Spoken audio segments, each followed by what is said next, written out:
welcome to day 2. So I hope you was doing well yesterday with day 1, all about your story. So today for day 2, we're actually going to dive into a few things. I'm going to kind of compose and compound a few things in one today, just to kind of give you a bit of a overall kind of feel for it. So we're going to look at your brand, and I know that's a jump from the story to the brand, but that's because inside the brand is all about your mission and your message, and then how that looks and feels to other people as they receive it. So these are really, really important aspects. Now, it doesn't matter where you're at this point. So you could have all your branding done and be super, super happy about it. That's fine. We can still hone in and look at some of the messaging and the mission and tighten things up. Or you could be completely where you want to start off a complete new project, or you have a new product or service or something. So this doesn't really matter where you are, but it's just something that's really quite important to go through. So there's some key things when we think about branding. The best thing to do is to go out and hunt for brands that you like. First and foremost, just kind of brainstorm a list and you'll come up with brands that you like. Also good to look at the ones that you don't like and why.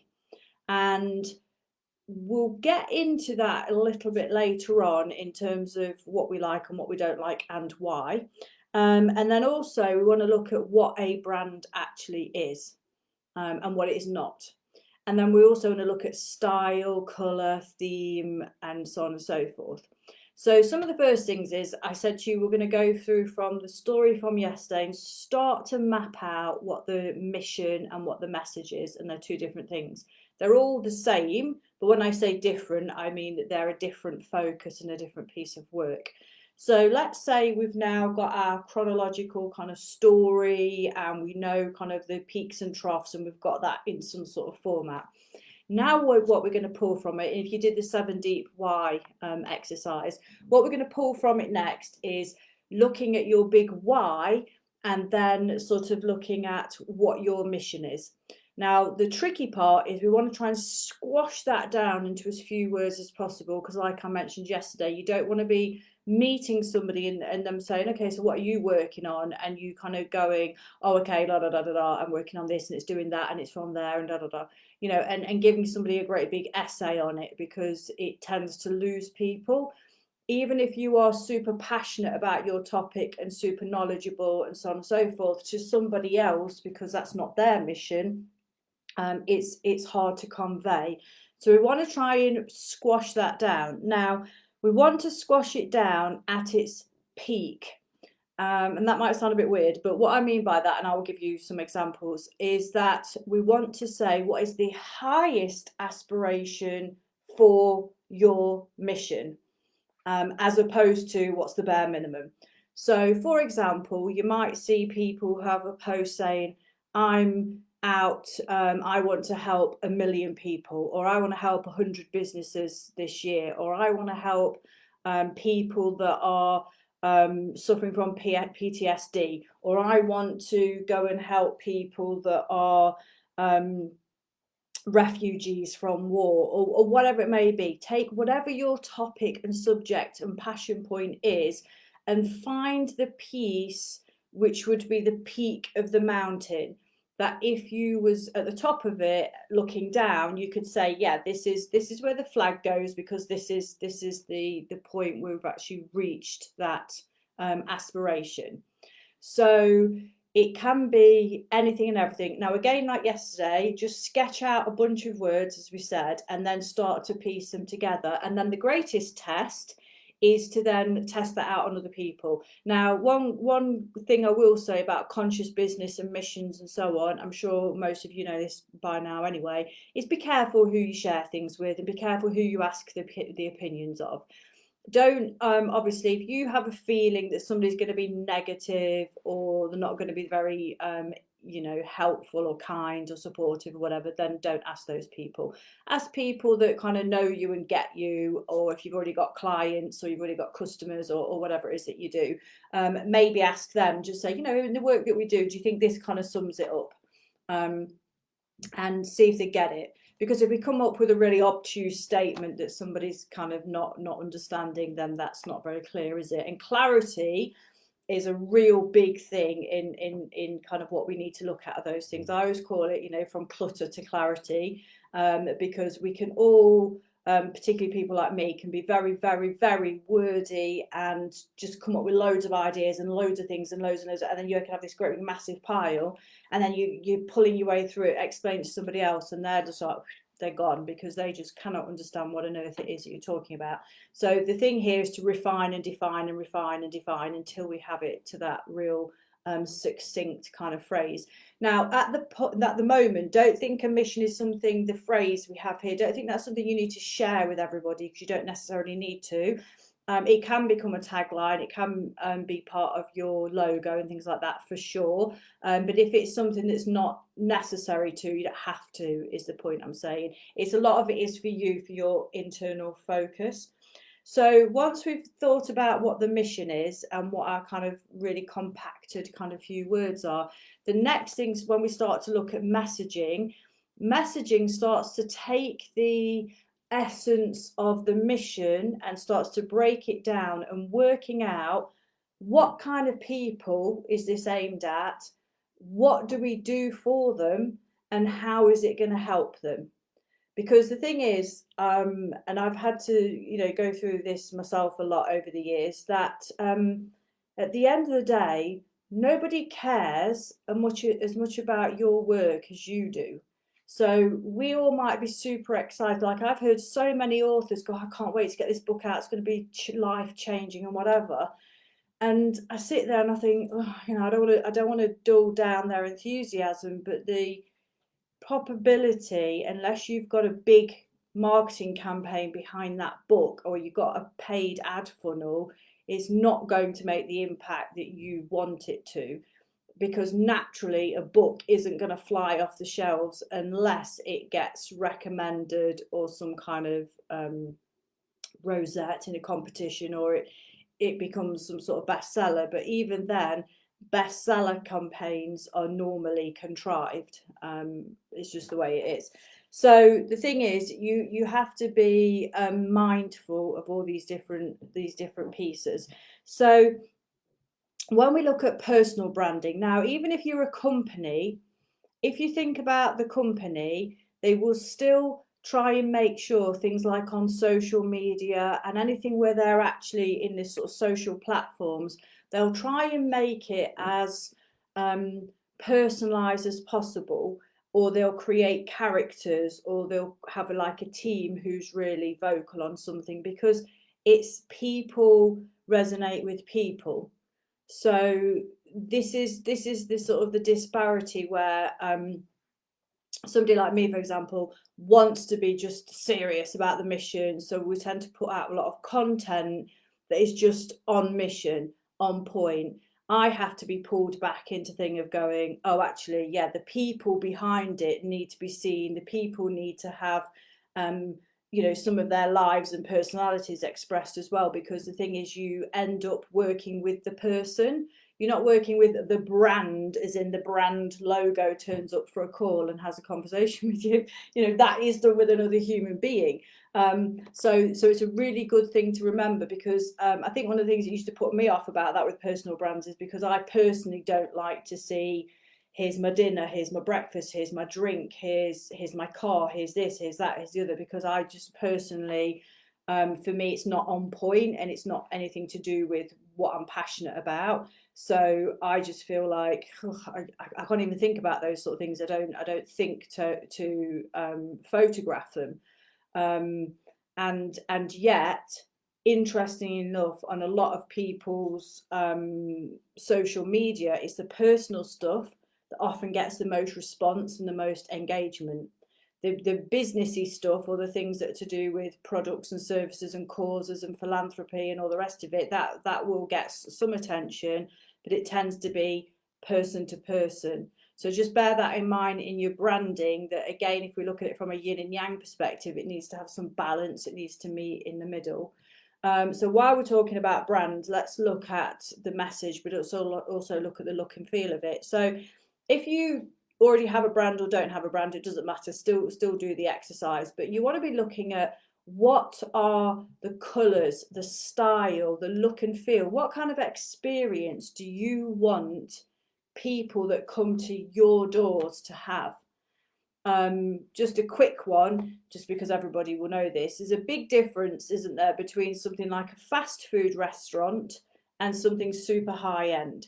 Everybody kind of will know the difference in the sense, so you've got bright colours for the fast food thing, and it tends to be more high tech, very bright lights and bold colours, and a lot of that is designed to put you off staying. They don't want to make it cozy and enticing. They don't want you sat there all afternoon ordering, like, you know, another coffee or whatever. They want you to come in, order, eat and go, so they can keep that flow of people. It's deliberate. On the other hand, if you went really, really high end or to a Michelin starred restaurant, everything, then you would get the complete opposite experience, because you'd be super looked after by the team. You'd be seated, everything would be immaculate, everything would be in its place. They'd have this perfect menu, they'd have all the chefs, and the produce would all be, you know, fresh. And of course, you're paying a premium for that, but it's because you're paying for that dining experience. So that's a really good analogy to have a look at and go, okay, so where in what I do, where do I fall? Am I something that is quite a high turnaround, that I do want people to just download a book or an audio course or something, and I want that kind of traction? Or am I somebody that's a little bit more of a slow burner, and I have a longer, slower relationship with the customer?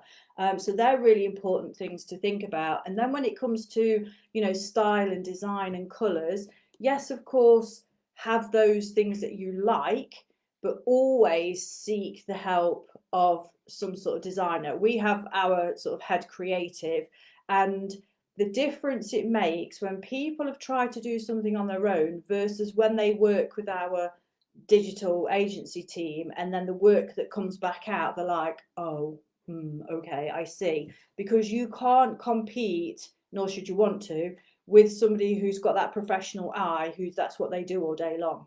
And this is one mistake that entrepreneurs make. So we're going through all these different things here, and some of it you are going to have to do on your own, because you're the mission leader, it's your business, your focus and all the rest of it. So you are going to have to take responsibility and accountability and do most of these things. But it doesn't mean that you shouldn't have a team. It doesn't mean that you shouldn't have other people that you work with, other people's opinions that you get, and other people that contribute to the actualization of that mission. So so let's say you've got these ideas and so on, and then you pass it to a creative who will then ask you other questions and so on and so forth. Then something gets created, something gets birthed, and what you're after is, you're after going, wow, that's amazing, that's exciting, I absolutely love it, and I'm kind of proud of it, and I can't wait to share it everywhere. Because if you don't have that feeling, if you kind of do something on the cheap, or you do something yourself and it's not really that good, and you start to put it out there, it won't look professional. And I see this time and time and time and time again with entrepreneurs, especially those, this is this tricky piece, especially those that think they can put something together, and then you look at it and you're like, ooh. My background originally was in art and design, and working in PR, marketing, design agencies. That's what I did before I was full-time in the martial arts and became a master instructor and ran dojos.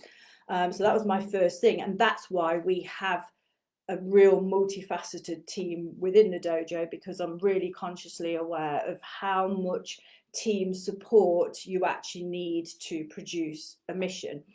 So once we've got that kind of idea, now we're going to be able to feed into it. So in terms of like the about pages and things like that, and your story, this is where we get a copyright or something, or, you know, you can get one yourself, who can then really take your story and break that into some sort of flow. And I'm just going to use a website as an example because it's an easy one, that you can actually take elements of the story and have that weaved into your website. You can actually have part of what your mission is, you have your message front and center and clear, and then you're going to start giving things about what you do and how you help people. So that's really, really important. I just want to go a little bit back here on sort of the difference between the mission and the message. So We've got the mission in terms of a few words. So, for example, ours would be conscious business mastery.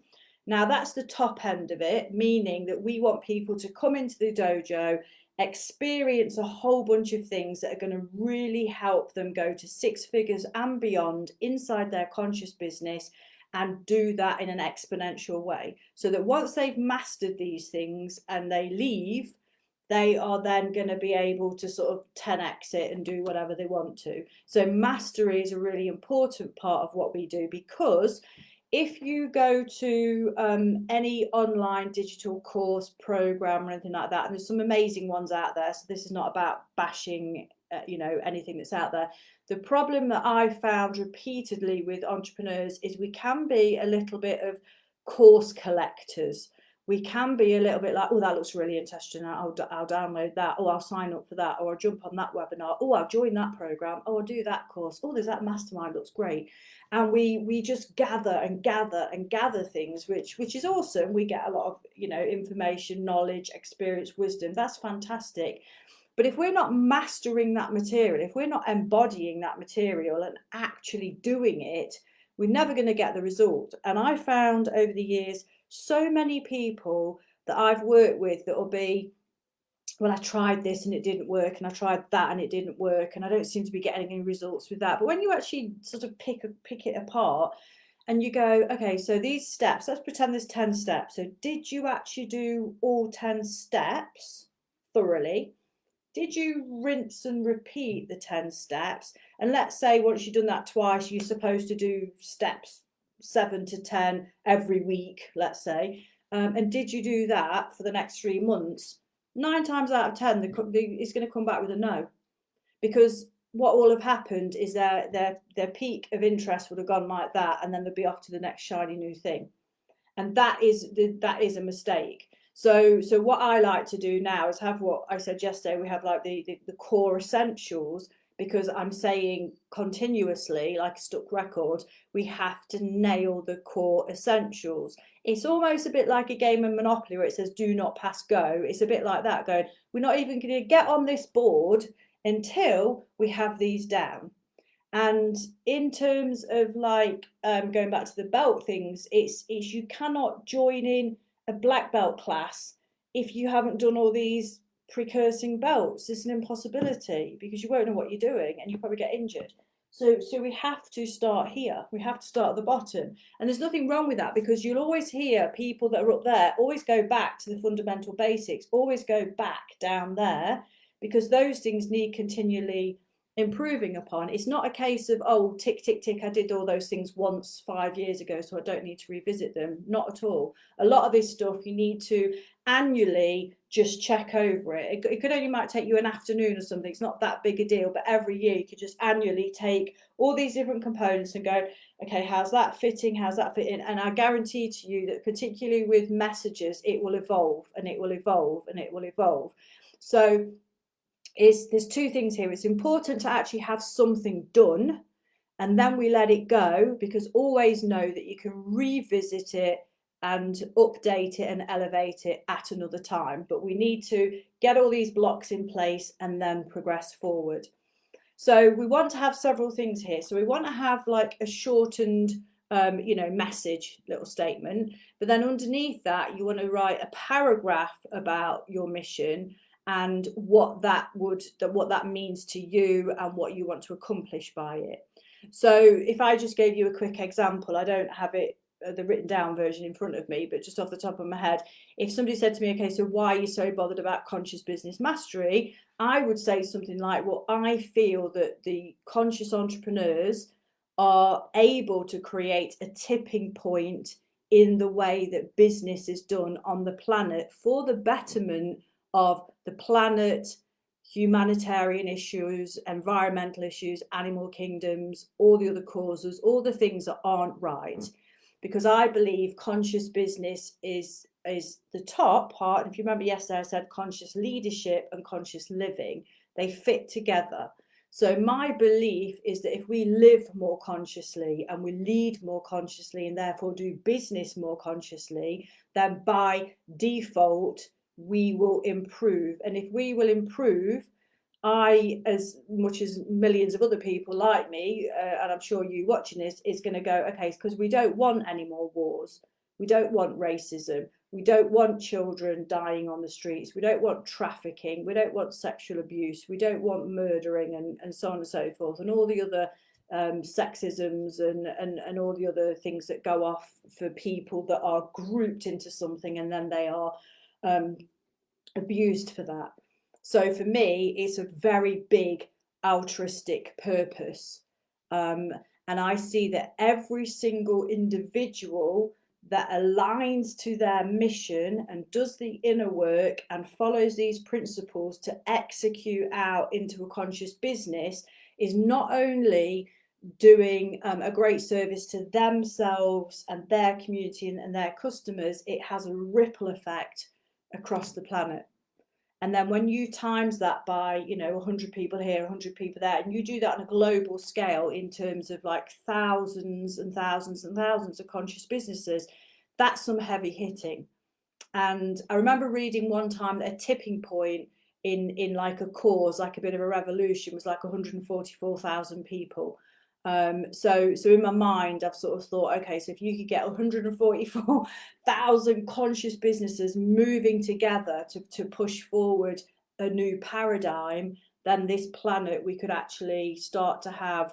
I mean, I'm waffling off track here a little bit, but then in my mind, I'm going, okay, so we're better off with entrepreneurs and innovative people and creative people. We're better off with them running systems and governments and whatever, because we need to look at what we've got as a whole around the globe and go, how's that working for us? How is it all working for us? All the infrastructures we've got in place now. Okay, some countries have got it better than others, for sure. So there's a disparity. Why is there a disparity? Why are some people still suffering and some people are right up there, billionaires that have got more money than they know what to do with, yet there's people over here starving and dying every second of every day? Why is that? Is that because we're doing a good job? Is that because all our structures in place, our countries, our economics, our politics, our governments, our business structures, our education, all of it? So I know that's massive, but I'm just saying to you that this is the point of your message and your mission, because it enables you to write away. You can write it in a journal or type it out. Your biggest aspiration. Now, for some people, let's take trauma. Like I mentioned PTSD earlier, some people have a focus where they go, I want to take women who've been through abuse through my system that enables them to be free from the traumas and so on and so forth. Do not think that one mission is bigger or better than any other, because it isn't. Every single one of them is as powerful as the other, because if it's been given to you, it's needed. And as I just said to you, think of it like an interconnecting jigsaw piece. Every piece is needed. There is no, well, my piece is bigger than your piece, so therefore my piece is more important, because there'd be a hole, there'd be a gap if any of them were missing. So it doesn't matter if you sit there, because sometimes I've had people where they'll go like, well, I would just like to work with this, and then they're worried that that's too small, but absolutely not. Not everybody's been given the same thing. So for example, let's take Elon Musk wanting to go to Mars. Not everybody is tasked with that. Some people are busy designing chairs that are more ergonomic so that they can make people's posture better. Does it matter? No, it doesn't matter, because they're all intricate parts. So whether it's a rocket ship or a car, a boat, a plane or whatever, they're all intricate parts. And if this piece is missing, the thing doesn't work. So you are important. Whatever it is you want to do, you are important and you are needed. And that's why we exist. We exist so that people can come in and go, okay, I've got this idea, or I'm so far along with it and I'm stuck at this point, or I don't know how to do that point, or I've hit this wall, or whatever the issue is. It doesn't really matter. So let's go back to getting clear. So we want to get really clear on what your mission is. So take as many pages as you need just to write and get all of that out. Then we're going to condense it down, and then the niching starts. So all what I said comes all the way back down to conscious entrepreneurs. So people who are not just an entrepreneur, and I won't say just like an entrepreneur is a bad thing, because they're not, but I mean that they are a conscious entrepreneur. And the difference mainly is that you can be an entrepreneur and go, okay, so what could I buy and sell? What could I do? I don't like my job. I know I'll go and sell some stuff on Amazon. I could get into e-commerce. That's all entrepreneurship, and that's fine. But it doesn't particularly have any positive agenda attached to it until we go, okay, but I'd like to sell these things, but let's take fair trade, for example. I'm a big fan of fair trade. So let's take coffee bean providers and cacao and chocolate and things, and let's look at the people and the countries those kind of things grow in. They're in Latin America, they're in Africa, they're in places where the economy and the life of the people might be struggling. So therefore, a conscious business is going to go to those people and go, okay, what do you need? What do you need to be able to produce your beans, your whatever it is that they're creating and they have on their soils, because they're in the lands that these things naturally grow, and it's indigenous to their country, to the soil. And then they're going to go, okay, what do you need? So like, what does that look like in terms of healthcare, childcare, housing, so on and so forth? How can we positively influence you and work in a partnership and alliance with you so that you can do well and prosper, and for a good price we will buy this particular thing off you, then we will go off and do whatever we're going to do it with, and then we're going to sell it to our customers, our consumers, our clients, whoever. Now it becomes conscious, because we're now thinking about the humanitarian aspects. We're talking about sustainability of the land, and we're also thinking about kind of that eco footprint of how can we minimize carbon footprint and all those kind of things. There comes a whole bunch of things in there. So that's what makes it conscious, because you're bringing your conscious awareness to the point of wanting to do something that makes a difference, but you are really, really mindful of every single step. Now, that's obviously a product I was talking about. A service can be slightly different, but how we work it in a service is, if you are a service-based company, the easiest way to do that, we do it with our challenges, but we do it the company over anyway, is we just choose causes, issues, charities, and whatever that we feel passionate about, and then we just give a percent of whatever we make to those things every month. We support all kinds of different people, all kinds of different causes across the planet. So we're not actually involved in, I don't need cocoa beans or something like that. I don't need an actual product, but we make sure the team is international, and we make sure that, okay, so how can we, I mean, obviously we're a digital business, it's slightly different, but if you're digital, what does that digital landscape look like? How can you make sure you're not creating any harm, and how can you have a positive effect? But then it's about the communities and how you can positively impact them. So it's really important to kind of pour all that stuff out. So now you've got pages full of your story, you're understanding what your mission is, you're understanding what the top highest aspiration of your mission is. And then the next thing is we start to look about messaging. So who am I helping? So as I just said, so for us, it's conscious entrepreneurs. We would never obviously work with, let's say, gosh, give me an example. Let's say I met somebody who was a banker. I'm going to pick on the banking industry. And let's say all they're interested in is their stakeholders and how much of a bonus they can get, and profit share and all this kind of business.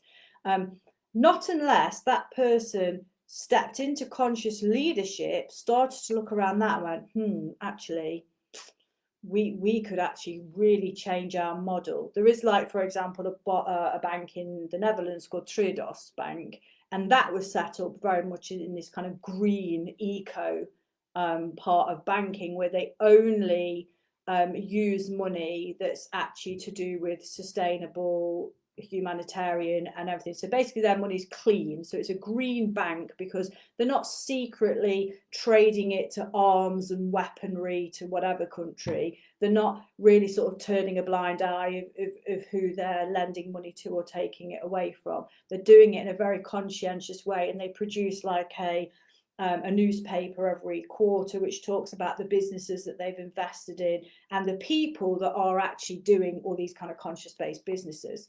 So that would be a positive example of a bank versus whatever bank you can think of in your country who couldn't care less. And if you really read the small print, they're probably making money off all kinds of things that they probably shouldn't be.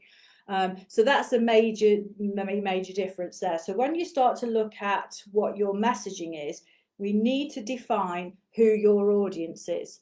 Now, it's really no point, especially if you're a coach, a consultant, a speaker, an author, or whatever, please don't start with the, well, my thing helps everybody, everywhere, with everything. Okay, wonderful. I'm sure it does. I'm sure we all think that. However, you cannot go online unless you are already famous. So let's say you are an actor or an actress or a princess or something, and you've got this massive audience, and then you could do a live and go, oh, I've got a product I want to give you all for free and it's going to help all of you. Well, great. But most people don't have that natural platform. They have to build their own platform. So in order to build your own platform, you'll often hear it as like build your tribe. And the reason why the word tribe is used, because it's a close group of people. And it's like an extension of the family unit. It's a tribe of people that are all on the same page. So if I go back to conscious business and entrepreneurs, they're all on the same page. You could put a conference together with those kind of people and they would just be talking and excited and going, oh my God, I've met them and they're doing this, and oh my God, that's so awesome over there. And that would just be a hive of creativity and enthusiasm. If you mix that audience with, let's say, let's find people who aren't interested in business, they're not interested in personal development, they're not interested in kind of spiritual development, they're not interested in the consciousness of the planet, they're not interested in anything.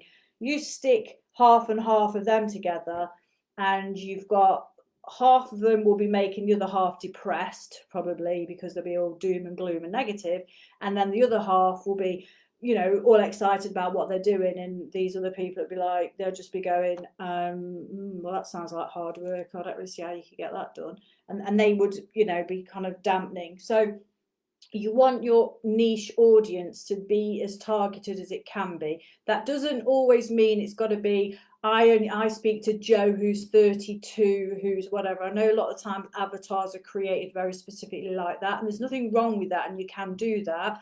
But a lot of the times with the frequency and vibration part we go into, it's almost like there's an identity, there's a thread running through people that's either something that you naturally resonate with or not. And sometimes your you know, your geographical location or your gender or your age might not have anything to do with it. In some cases it absolutely would. So if you was like going, I want to deal with menopause or women, then obviously that's a section of the market. If you're going, okay, I want to deal with men between 20 and 30 who have had, you know, trauma and abuse and never dealt with it, that would obviously be a specific audience. So have a think about, you know, who is the person that you want to help, or what kinds of people is it that you can help with your product, service, and whatever it might be. So that's really to do the messaging. And we want to write a simple statement in sort of saying, you know, like, the people that I help, or I can help these people, or I work with these people, or I lead these people, or whatever it might be. And then to do this. So what is it that you're going to do with them? I'm going to do what with them? You know, I'm going to sort of walk them through a 3-step process or something, and, you know, to do such and such a thing. And then how we finish it is like, you know, what is the outcome that you want for them to have? Because a lot of times people are, when I say sold, I'm not talking about selling, because we'll come to sharing and offering later, but I say sold in terms of personal selling, as into the person to themselves, not you to them.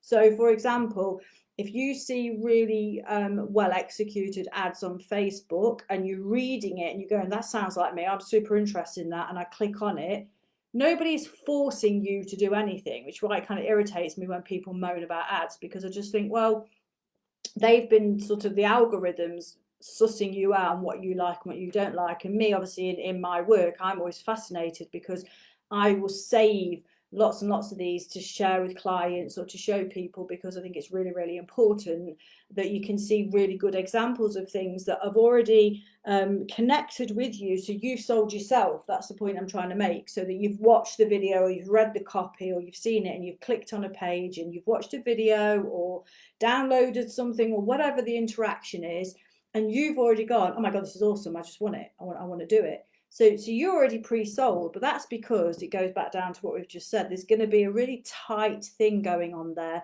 that they know their audience. They know what their pain point is, and they know where they would rather be.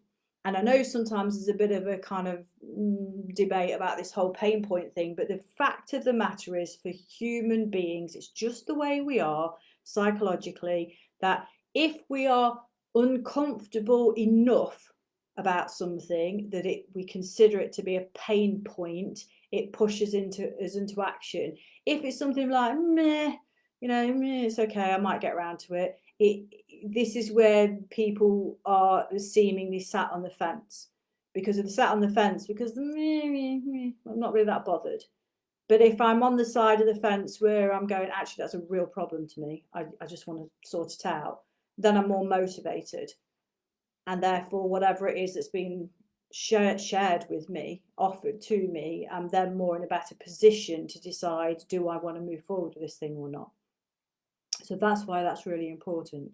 So what we've kind of done today, obviously I've gone over a little bit, but we basically moved on from the message, the story.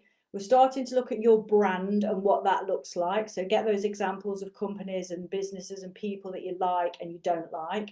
The reason why I said to you look at the reasons why they're for and why they're against is because the things that you are for, make a note of those. Because, so for example, for me, if I see things that are fair trade, that are conscious, that this, that, and the other, I will look at them in a real positive light, and I want to support those people for a start off. I naturally have an affinity with them, and I also want to look at them and say, like, oh, what are they doing really, really well that we're maybe not doing so well, or how they're articulating things. So it gives you a bit of inspiration. If you move over to the other side, things that you really, really don't like, what is it you don't like about them? I mean, a really obvious one for me is if we've just said conscious businesses that help communities in certain countries. The opposite of that to me would be when we see stories about sweatshops and child labour and all that kind of stuff. So that to me would be a complete no-no. And if I saw companies like that, I would be the kind of person that would say to people, make sure you don't shop with such and such a company, because that would be really offensive to me, because I don't want them kind of companies in business. I feel like unless they completely 180 and flip their whole model, I personally believe that, that should be shut down. Just because for me personally, I have a real, as I mentioned, I'm quite activist minded. So I'm a bit zero tolerance policy to things, crimes against humanity and against animals and against Mother Earth. It's just a big no-no to me, because I just feel like, we're in the year 2021. We've got to have learned something. We've got to have learned something. We've got to aspire higher. We've got to look back at our historic records and go, did we handle that well? Was that a real good accomplishment of ours? Is that something we're proud of? For the things that we are, great. Let's kind of see how we can harness more and do more of that good positive stuff. The things that we've been absolutely atrocious about, we should have a zero tolerance policy for that. We need to eradicate it. And you can only eradicate it if you can transplant the thing. So what I'm saying is that conscious business and the unconscious business, the conscious business needs to come over and be transplanted into the unconscious business. And then, as I said, that whole model could be flipped over, and then that business might then be a real bright, innovative star in the future. So we want to look at what we don't like and what we do like, and kind of take some notes on that. Then we want to look at what our kind of mission is, write all that out, get all the juiciness out of there in terms of what feels exciting for you, and then kind of bring that together in like a few words if you can. Then start to move over to your message and think about, okay, so who precisely am I talking to? And what is it that I'm going to help them with, and how is it going to help them with? So just finally on that point, is the reason why you want to put what's going to be the end products, as I mentioned to you, the pain. So if people feel like, oh, I'm really unhappy about this, I want to go and do something about it, they usually need to see a picture of what it could be like if we've solved this particular problem. And the reason why we need that is because we want something visually appealing and something that makes us inspired and also motivated, so that we can make that jump and do the effort it's going to take to go from A to B. So, let's just use a classic like weight loss or something. We couldn't just say, join our weight loss program, it's the best one on the planet. We go, okay, right, it's a weight loss program, but that's not inspiring at all, is it? But if somebody says something like, let's think of one, join our weight loss program, and then within the next 3 months, we will help you. I don't know. I'm not a weight loss expert, so I'm just going to make this up, and if it's wrong, it's wrong. We will help you lose, I don't know, 2 stone in the next 3 months, and you can be ready for your summer holidays or something. I mean, that's pretty lame because that's not my industry. But the point I'm getting to is that's why you see those before and after pictures. That's why I picked weight loss, because it's common, it's popular, and people have a pain point.